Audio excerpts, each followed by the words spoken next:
Friends, welcome back to my channel Edu Colours. आज हम इसमें हिस्ट्री के जो क्लास 8th है उसका सेकंड चैप्टर पढ़ेंगे। व्यापार से साम्राज्य तक कंपनी की सत्ता स्थापित होती है। देखिए, पहले हम इसका बेस बनाएंगे कि इस चैप्टर में है क्या। मैं आपको एक छोटा सा एक भूमिका बता देती हूँ इस चैप्टर की, कि इसमें जैसे कि चैप्टर का नाम है व्यापार से साम्राज्य तक कंपनी किसकी बात हो रही है, यानी ईस्ट इंडिया कंपनी। हम किसके गुलाम थे? अंग्रेज़ों के। तो उन्हीं की थी ईस्ट इंडिया कंपनी। तो वो यहाँ पर आई थी व्यापार करने के लिए, और व्यापार से वो साम्राज्य यानी कि यहाँ पर साम्राज्य करने लगी। तो ऐसा क्या हुआ कि जिसका इंटेंशन पहले यहाँ व्यापार करने का था, अब उसका इंटेंशन सीधे साम्राज्य की तरफ हो गया। तो ऐसा क्या हुआ कि उसकी यहाँ पर कंपनी की यहाँ पर सत्ता स्थापित हो गई। तो हम इसी चैप्टर में यही सब जानेंगे कि क्या कारण थे जिसकी वजह से धीरे धीरे कंपनी जो है यहाँ पर उन्होंने यहाँ पर सत्ता स्थापित कर ली। और जो ये सारे रीज़न हम यहाँ पढ़ेंगे, कहीं ना कहीं वो रीज़न जो है 1857 की क्रांति के कारण भी हो सकते हैं। तो चलिए वीडियो शुरू करते हैं। अब बहुत ध्यान से देखना बच्चों कि मैं क्या बता रही हूँ, और बहुत जो मैं पॉइंट्स बताऊँगी उसको ध्यान से सुनना। जब यहाँ पर औरंगज़ेब की मृत्यु हुई 1707 में, देखिए मुग़ल जो बादशाह थे ये बहुत शक्तिशाली थे और उन्होंने कई सालों तक यहाँ पर भारत पर राज किया था। इसके बारे में हम 7th क्लास में पढ़ चुके हैं। 7th क्लास की जो हिस्ट्री की बुक है उसमें हमने मुग़ल बादशाहों के बारे में पढ़ा था, और जो आखिरी चैप्टर था वो उनके बारे में था कि जो औरंगज़ेब जब मर चुके थे तो उनके बाद धीरे धीरे सत्ता जो है वो वहाँ पे स्थानीय शासन थे उनके हाथों में आ गई थी। छोटे छोटे गुटों में बट गया था भारत, छोटे छोटे राज्यों में बट गया था, सूबों में बट गया था। तो उसके बाद यहाँ पर एकता में कमी आ गई लोगों के बीच में, तो जिसका फ़ायदा जो है वो अंग्रेज़ों ने उठाया। तो यहाँ पे पूरे इसमें अगर हम देखेंगे कि किस तरीके से यहाँ पर उस चीज़ का फ़ायदा उठाया अंग्रेज़ों ने, और यहाँ पर जो व्यापार करने के मकसद से आए थे वो धीरे धीरे करके यहाँ पर शासन करने लगे। अब मैं आपका बेस बनाती हूँ कि कैसे यहाँ पर ईस्ट इंडिया कंपनी आई।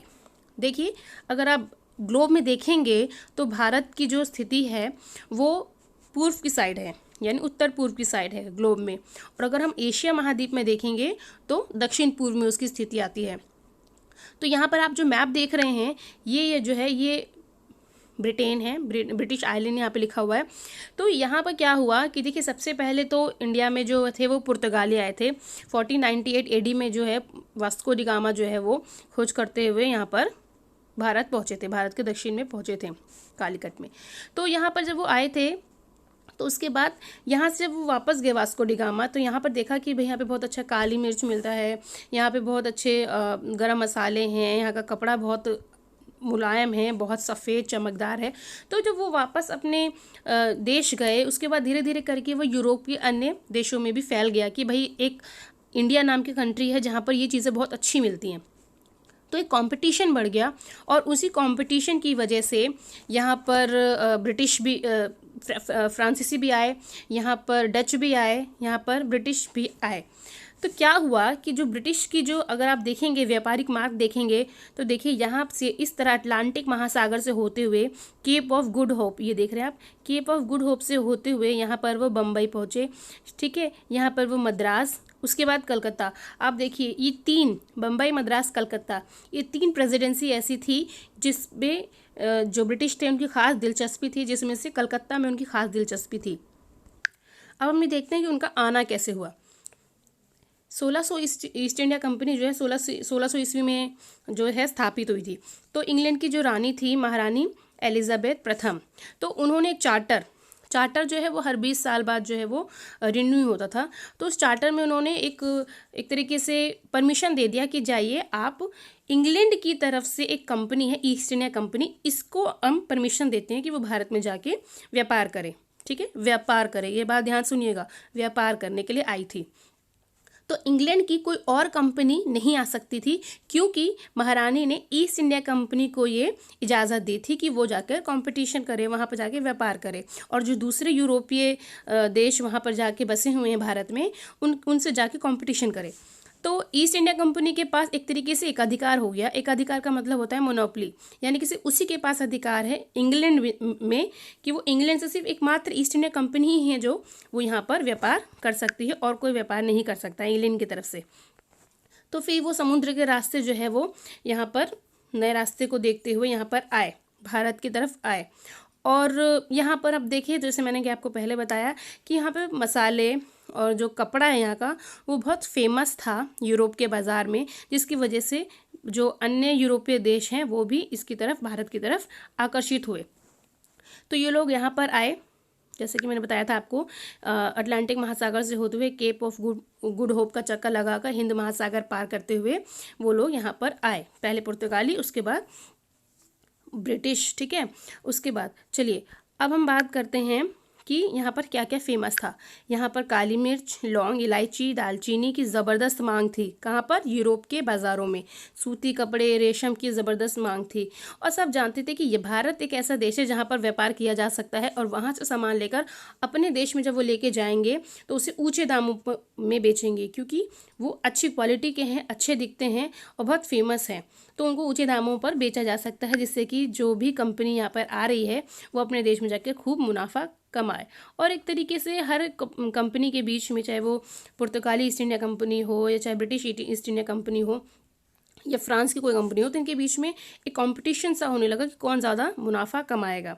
तो लेकिन ये भी था कि भाई एक ही यहाँ पर ढंग से व्यापार कर सकता है। तो इन सब में अगर किसी को सफलता मिली तो वो थे ब्रिटिश, ठीक है। तो जो ब्रिटेन की जो कंपनी थी ईस्ट इंडिया कंपनी, इसको सफलता मिली और यही पर यहाँ पर ये टिक पाई। अब क्या होता है कि जो ईस्ट इंडिया कंपनी है वो बंगाल में अपना व्यापार शुरू करती है, और उसकी सबसे पहली जो फैक्ट्री है वो 1651 में हुगली नदी के किनारे उन्होंने शुरू की। और उसके बाद जो यहाँ के व्यापारी थे उनको फैक्टर कहा जाता था, जो यहाँ पे व्यापार करने आते थे कंपनी की तरफ से। उसके बाद यहाँ पर जब उनको लगा कि हुगली नदी के पास यहाँ पर एक बाज़ार होना चाहिए, तो यहाँ पर उन्होंने धीरे धीरे करके बसना शुरू कर दिया। और जो व्यापारी हैं, सौदागर हैं, वो धीरे धीरे करके यहाँ पर आकर बसने लगे। और इसी वजह से जब उनको लगा कि यहाँ व्यापार जो है वो फल फूल रहा है, तो 1696 तक उन्होंने यहाँ पर पूरा किले बनाना शुरू कर दिया ताकि वो यहाँ पर अच्छे से रह सकें। और उसके बाद बहुत सारे मुग़ल अफसरों को उन्होंने रिश्वत देकर कई सारे गांव बनाने जो है गांव को खरीदारी करनी शुरू कर दी। और उन्हीं में से एक गांव था कालीकाता। कालीकाता मतलब कलकत्ता, जो अब इसे आजकल कोलकाता बोला जाता है। और उन्होंने औरंगज़ेब से ये भी फरमान मतलब जारी करवा लिया कि बिना टैक्स दिए, बिना कुछ भी पैसे चुकाए हम यहाँ पर व्यापार कर सकते हैं। ये बात ज़रूर ध्यान रखिएगा कि जो औरंगज़ेब थे वो जहांगीर के काल में आए थे। अकबर के काल में भी आए थे लेकिन उतनी इजाज़त उनको नहीं मिली थी, तो जहांगीर के काल में उनको काफ़ी छूट मिल गई थी। अब हम बात करते हैं कि ये जो व्यापार करने आए थे, ऐसा क्या हुआ कि व्यापार की जगह अब ये युद्ध पर शामिल हो गए। देखिए ये यहाँ पर ये जो आप देख रहे हैं ये रॉबर्ट क्लाइव हैं, ये रॉबर्ट क्लाइव हैं। इनका बड़ा इम्पॉर्टेंट रोल है भारत में जब इन्होंने यहाँ पे सत्ता जमाई उसमें। तो क्या हुआ कि ये जब यहाँ पर आए व्यापार करने के लिए, तो यहाँ पर कलकत्ता उनका फेवरेट था प्लेस जहाँ पे वो व्यापार करते थे। तो कलकत्ता में देखिए औरंगज़ेब की मृत्यु के बाद हर जो है सूबा जो है वो अपने अपने आप को अपने अंदर ही सीमित करना चाहता था कि मैं यहाँ का शासक हूँ, मैं यहाँ का, कि मैं अवध का हूँ या मैं बंगाल का हूँ या मैं मद्रास का हूँ। तो सब अपने अपने क्षेत्र में ताकतवर होना चाहते थे और उनके बीच में एक तरह से एकता नहीं थी। तो उन्हीं में सबसे इम्पॉर्टेंट था कलकत्ता। तो यहाँ पर कलकत्ता में अगर हम देखें तो मुर्शीद कुली खां यहाँ पे बहुत अच्छे से उन्होंने अपना कलकत्ता को संभाला था। उसके बाद अली वर्दी खां और उसके बाद सिराजुद्दौला। जी हाँ, ये वही सिराजुद्दौला हैं जिनके बारे में आपने प्लासी के युद्ध के बारे में पढ़ा होगा, जो कि 1757 AD में हुआ था। तो क्या हुआ कि इन्होंने औरंगज़ेब ने तो रियायत दे दी थी, लेकिन इन्होंने अंग्रेज़ों को, ईस्ट इंडिया कंपनी को रियायत देने से मना कर दिया कि हम किसी तरह की रियायत जो है वो नहीं देंगे। और बहुत से मतलब कंपनी पर धोखाधड़ी का आरोप लगाया कि उनकी वजह से जो बंगाल सरकार की जो भी टैक्स वसूली है वो कम होती जा रही है, नवाबों की जो शक्ति है वो कम होती जा रही है। तो इसी वजह से ये जो उनकी ताकतों में उनकी ताकतों में जैसे कमी की, जो नवाब थे उन्होंने कमी की, जिसकी वजह से जो ईस्ट इंडिया कंपनी थे उनको बुरा लग रहा था और वो कहीं ना कहीं खफा हो रहे थे कि ये जो लोग हैं, बंगाल के नवाब हैं, ये इनको मनमानी नहीं करने दे रहे हैं। तो अब क्या हुआ कि जो सिराजुद्दौला था वो थोड़ा सख्त था, वो ईस्ट इंडिया कंपनी को बिल्कुल भी किसी भी तरह की छूट देने के पक्ष में नहीं था। तो काफ़ी ताकतवर भी था और वो चाहता था कि जैसा नवाब चाहती है कंपनी वैसा ही करे, लेकिन कंपनी ऐसा नहीं चाहती थी। और इस वजह से जो सिराजुद्दौला ने उसने हुक्म दिया कि मेरे जो भी काम होते हैं, राजनीतिक जो भी मेरे मामले हैं, उसमें आप टांग अड़ाना बंद कर दो, कंपनी को बोला, और नहीं तो आपके लिए बुरा हो जाएगा। तो इसी वजह से जो बहुत सारा जो यहाँ का इनके माल था, जो भी ईस्ट इंडिया कंपनी का माल था, हथियार थे, इनको सिराजुद्दौला ने अपने कब्जे में कर लिया। तो जो ईस्ट इंडिया कंपनी थी वो डर गई कि ये जो सिराजुद्दौला है ये इनको ख़त्म कर देगा और यहाँ पे व्यापार नहीं करने देगा। तो क्या हुआ कि जब कंपनी डर गई तो उसने मद्रास में रॉबर्ट क्लाइव था 1757 में कि जो प्लासी की युद्ध हुई वो अंग्रेज़ों के लिए रॉबर्ट क्लाइव ने ही नेतृत्व किया था। तो जब वो डर गए कि सिराजुद्दौला जो है वो ख़त्म कर देगा कंपनी को, तो उन्होंने रॉबर्ट क्लाइव को बुलाया और वो बहुत बड़ी सेना लेकर यहाँ पर आए। और जो सिराजुद्दौला का एक ख़ास मंत्री था उसका मीर जाफ़र, उसने उसके साथ गद्दारी कर दी, जिसकी वजह से सिराजुद्दौला को हार का सामना करना पड़ा। और ये रॉबर्ट क्लाइव ने मीर जाफ़र को यह कहकर अपने पक्ष में कर लिया कि वो सिराजुद्दौला को हटाकर मीर जाफ़र को नवाब बना देगा। प्लासी की लड़ाई बहुत इंपॉर्टेंट है क्योंकि पहली लड़ाई थी जब ईस्ट इंडिया कंपनी जो है भारत में अपना पहला उनको एक सफल नेतृत्व मिला, सफल युद्ध उन्होंने जीता। तो क्या हुआ कि जब मीर जाफ़र को बना दिया तो मीर जाफ़र भी कंपनी की बातों को डिसएग्री करने लगा, उसे असहमति जताने लगा, तो उसे हटा दिया। फिर मीर जाफ़र की जगह मीर कासिम को गद्दी पर बिठाया। मीर कासिम भी अब उनसे असहमति जताने लगा, तो मीर कासिम और शुजाउद्दौला और एक आध और लोग मिलकर बक्सर की लड़ाई में उन्होंने अंग्रेज़ों के खिलाफ लड़ाई करी। फिर नतीजा वही निकला, क्योंकि अंग्रेज़ों का नेतृत्व बहुत अच्छा था, उनकी प्लानिंग बहुत अच्छी होती थी, उनके हथियार अच्छे होते थे, जिसकी वजह से मीर कासिम को बक्सर की लड़ाई में हार का सामना करना पड़ा। और बहुत सारे जो नवाब थे वो एक तरीके से कठपुतली बन गए ईस्ट इंडिया कंपनी के। और कंपनी का जो भी खर्चे होते थे, जितने भी उसकी चीज़ें होती थी, व्यापारिक ज़रूरतें होती थी या सैनिक खर्चे होते थे, कंपनी सोचती थी कि हम कहाँ से ये चीज़ें पूरी करें। अब उनको ये लगने लगा कि जब हम यहाँ व्यापार करेंगे, क्योंकि इंग्लैंड से सोना आता था, वो सोना यहाँ बेचकर कंपनी अपना काम करती थी। अब इंग्लैंड से कितना सोना मंगवाया जाए, तो उनको दिमाग में आया कि क्यों ना हम यहाँ बस जाएं, यानी कि जो हम व्यापार करने आए हैं अब वो हम यहाँ बस जाते हैं। इससे क्या होगा कि इंग्लैंड से सोना भी नहीं मंगाना पड़ेगा और जो यहाँ की ज़मीन है, यहाँ की जो प्रॉपर्टी है, जो भी पैसा है, इस पर अब अंग्रेज़ों का अधिकार हो जाएगा और वो अपनी कंपनी को अच्छे से चला सकेंगे। कंपनी के जो अफसर थे अब वो नवाब, देखिए ये वर्ड है नवाब, ये नवाब से ही बना हुआ है, अंग्रेज़ जो है वो नवाब बोलते थे। तो अब कंपनी के अफसरों ने सोचा कि अब हमें ही नवाब बनना पड़ेगा, तो वो अब नवाब बनने लगे। अब इतना लोगों के अंदर ये हो गया कि इंडिया में इतना पैसा है, इतनी बेहिसाब प्रॉपर्टी है, तो कहीं ना कहीं लोगों को लगता था, जितने भी कंपनी के जो अधिकारी थे उनको लगता था कि क्यों ना यही वक्त है हम पैसा इकट्ठा कर लें। और रॉबर्ट क्लाइव ने खुद इतना पैसा इकट्ठा कर लिया था कि उसके पास बेहिसाब, जब वो इंडिया आया था और जब वो मद्रास में था तब उसके पास इतना पैसा नहीं था और वो 2 बार गवर्नर बना। उसके बाद उसके पास बेहिसाब प्रॉपर्टी हो गई और इंडिया में कंपनी में इतना पैसा कंपनी ने कमा लिया कि उसके अंदर करप्शन हो गया, कंपनी के अंदर करप्शन हो गया और उसके लिए कमेटी बिठाई गई। और उसका सोचिए हेड किसको बनाया, रॉबर्ट क्लाइव को, जो कि खुद भ्रष्टाचार कर रहा है। लेकिन उसको जब वो यहाँ से वापस इंग्लैंड गया उसके पास बेहिसाब प्रॉपर्टी थी, तो कंपनी को लगा कि इतनी सारी प्रॉपर्टी जो है वो रॉबर्ट क्लाइव के पास कहाँ से आई। तो उसके ऊपर एक केस चला 1772 में, भ्रष्टाचार का केस चला उसको, लेकिन वो बरी हो गया। लेकिन बाद में 1774 में उसने सुसाइड कर लिया। अब कंपनी ने सोचा कि क्यों ना अब हम अपना शासन जो है फैलाएं, क्योंकि हमें यहाँ पे साम्राज्य स्थापित करना है। तो अब उन्होंने अपना शासन को फैलाना शुरू किया। तो देखिए शासन को फैलाने के लिए जो जो तरीके उन्होंने अपनाए वो तरीके कहीं ना कहीं 1857 की क्रांति के कारण बने। जैसे कि पहला है सहायक संधि। ये इम्पॉर्टेंट है क्योंकि ये वेलेस्ली ने की थी। सहायक संधि क्या होती है कि जैसे मान लीजिए एक राज्य है, कंपनी राज्य को बोलती है कि हम आपको दूसरे राज्य से सुरक्षा प्रदान करेंगे और बदले में आप हमें पैसा दीजिए, ठीक है। मतलब हम आपको एक सेना देंगे रख रखाव के लिए जो आपकी सेफ्टी करेगी दूसरे राज्य से, बदले में आप हमें पैसा दीजिए। अगर आप पैसा देने में चूक जाते हैं तो हम आपका जो एरिया है उसे कब्जे में ले लेंगे।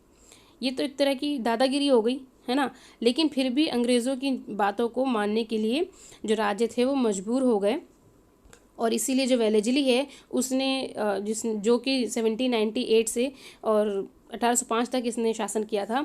तो उस समय अवध के नवाब को इसने इसी तरीके से कह के अपने अंडर कर लिया था कि आपका जो एरिया है आप ठीक से आप नहीं कर पा रहे हो, हमें रकम अदा नहीं कर पा रहे हो, और इसलिए अवध को उन्होंने अपने कब्जे में कर लिया और ऐसे ही करते करते उन्होंने हैदराबाद के कई इलाकों को भी छीन लिया।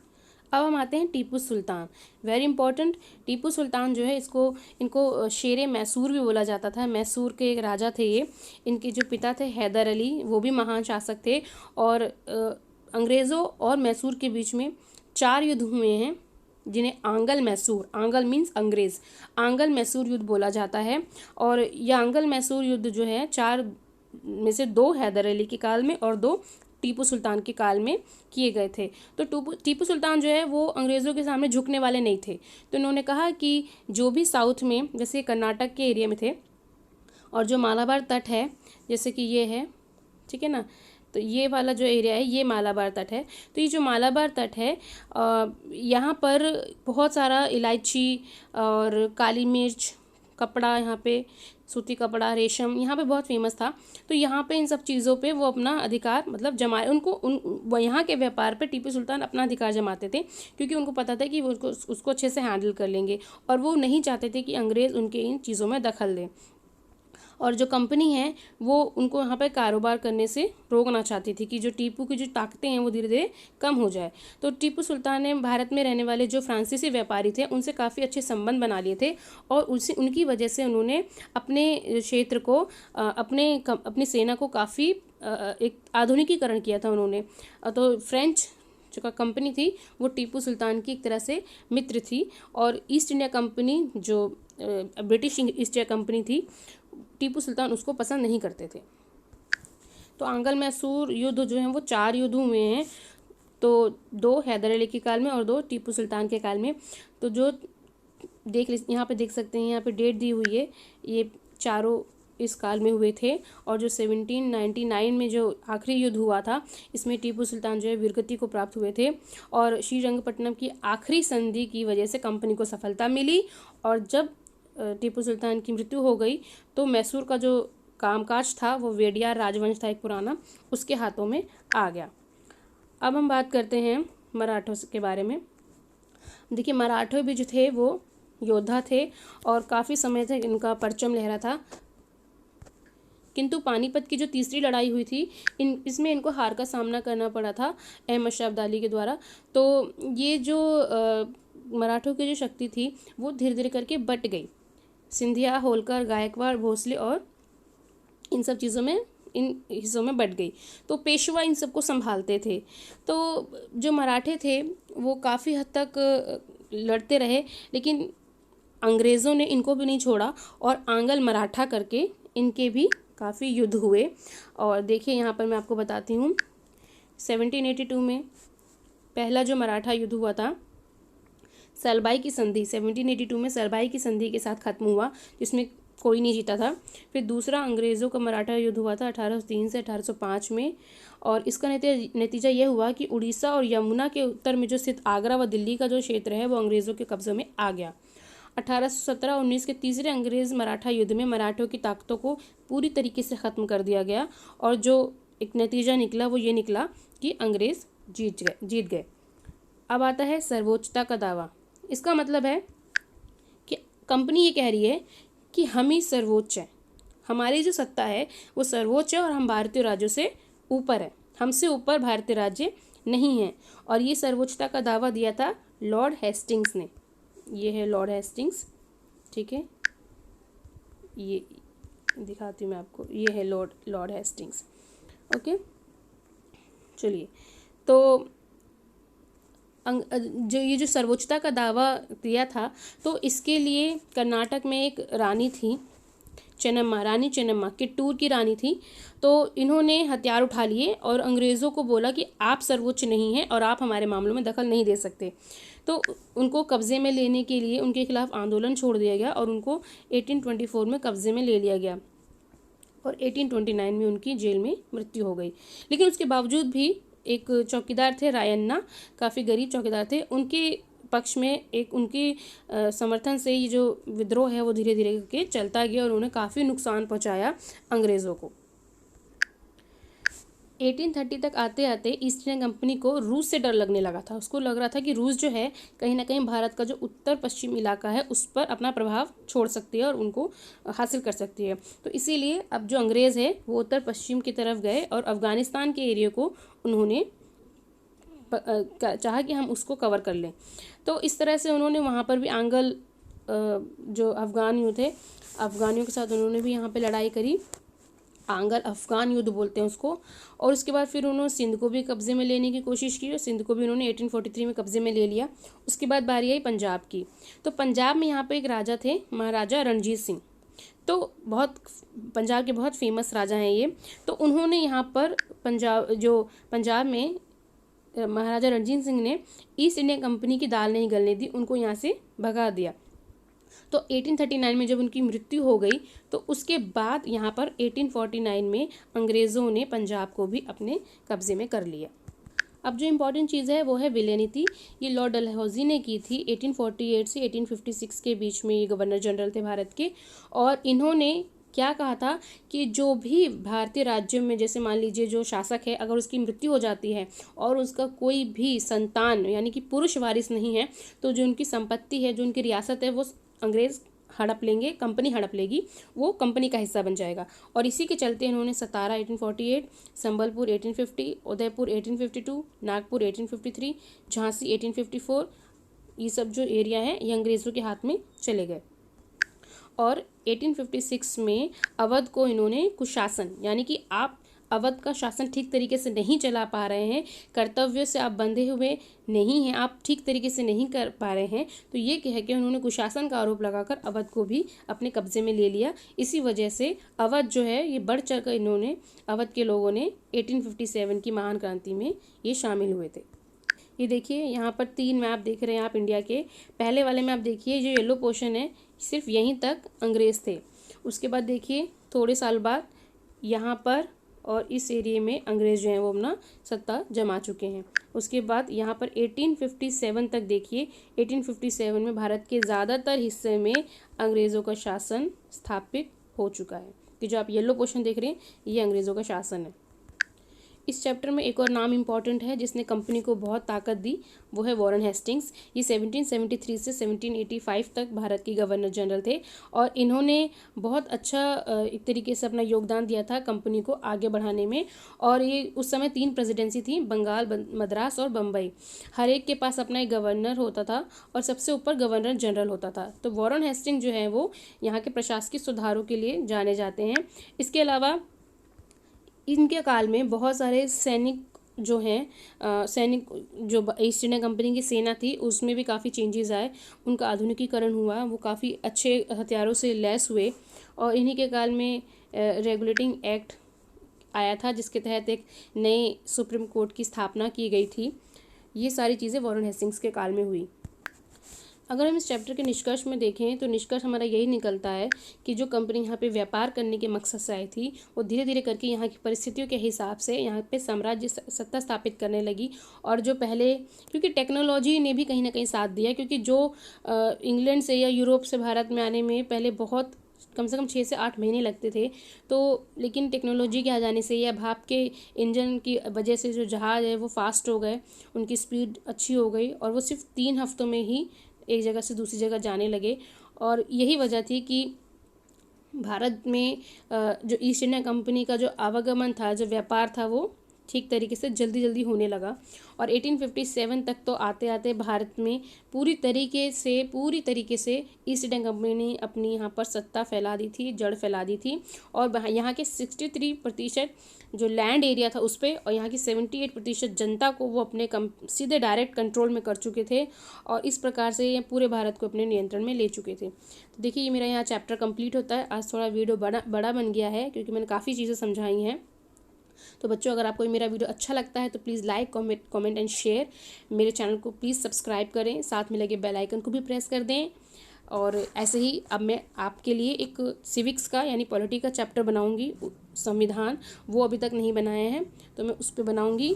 ठीक है बच्चों, तो अगर आपको मेरा चैप्टर अच्छा लगता है तो कमेंट सेक्शन में ज़रूर बताइएगा। Thank you so much.